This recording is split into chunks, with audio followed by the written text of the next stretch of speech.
ये कोई फिल्मी कहानी नहीं, ये उस बाप की आखिरी उम्मीद का सच है जिसने बेटियों को हथेली पर रखकर पाला और बदले में सुना, अब क्या कर लोगे, जायदाद दे दो और चुप रहो।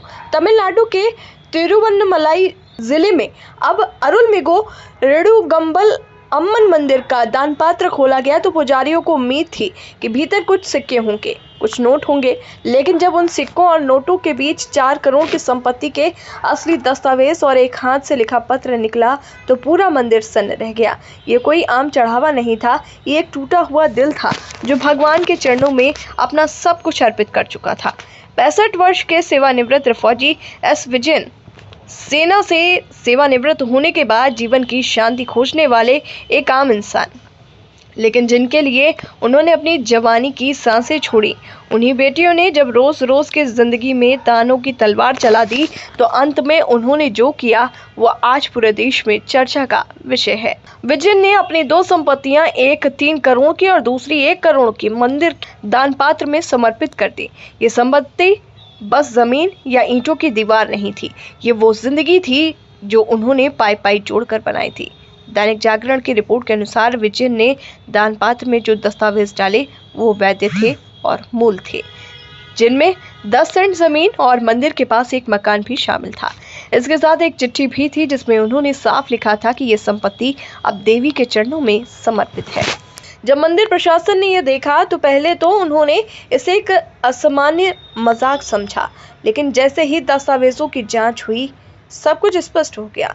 मंदिर के कार्यकारी अधिकारी एम सिम्बलरासन ने द हिंदू को बताया कि यहाँ ऐसा पहली बार हुआ है, पर यह संपत्ति तभी मंदिर की मानी जाएगी जब विजयन कानूनी रूप से पंजीकरण कराएंगे। विजयन ने तुरंत यह आश्वासन भी दिया कि वो मंदिर के नाम संपत्ति कानूनी रूप से स्थानांतरित करेंगे और अपने निर्णय से बिल्कुल भी पीछे नहीं हटेंगे। यह निर्णय किसी आवेश का नतीजा नहीं था, यह था उन घावों का निचोड़ जो अपनों के तानों, उपेक्षा और लालच ने दिया था। विजयन पिछले 1 दशक से अपनी पत्नी से अलग रहते हैं।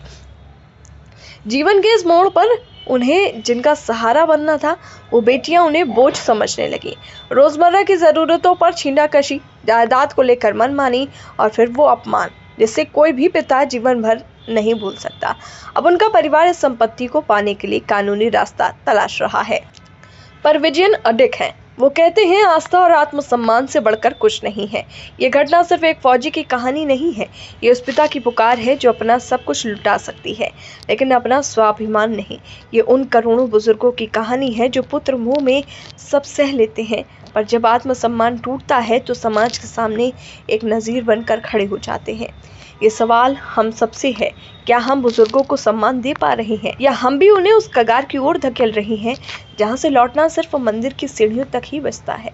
विजयन का फैसला चाहे जितना भी कठोर लगे, पर शायद यही समाज की आंखें खोलने वाली चिंगारी है जिसे अब दीपक नहीं एक मशाल बनना चाहिए।